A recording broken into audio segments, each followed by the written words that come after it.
Бүгін біз мына жақта төбеге шықтық.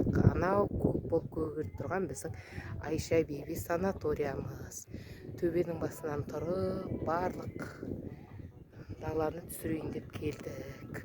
8 күн дегенде ас екен, мына жаққа келуге келісті. Күнде мына забордың сыртына шығып жіберіп, тона шетіне дейін жаяу жүріп барып қайтып келетін едік. Себебі таңертең іште жүреміз де, талдардың ішінде аралаймыз, кешке қарай ашықтық деп.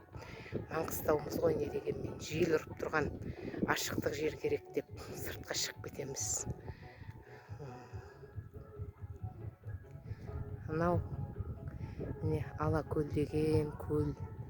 Қараң, былтыр Маңғыстаудың 2 семьясы болды дейді, күнде балыққа кетеді дейді. Сендер сусыз тұра алмайсыңдар ғой дейді. Ой, біз теңіздің жағасында теңізге күнде түсіп, жылдың 4 мезгілінде үйренген деп қойдық.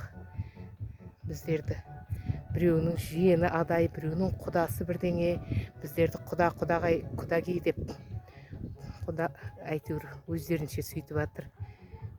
200 адамның ішінде 2 адаймыз. Осы жақты бүткіл батыстың атынан ұстап тұрған біз. Міне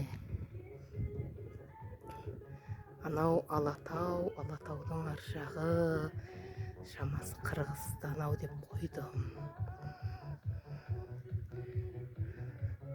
Осы жерден негізі Шымкент 2 сағат дейді.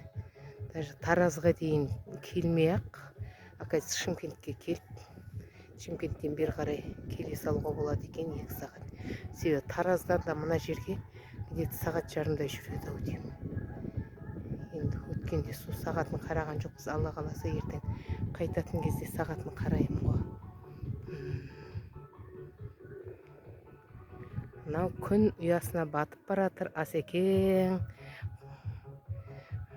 қырдың жігіті ғой, далада, кеңістікте. Адай жылқылар ұқсап, желге танауын жоғары көтеріп қойып жүр ғой. Аны жерде жылқы сауатын, бие ұстайтын ауыл бар. Төбесі ағарып көрініп тұр. Таңертең сол жерден саумалын, қымызын алып келеді.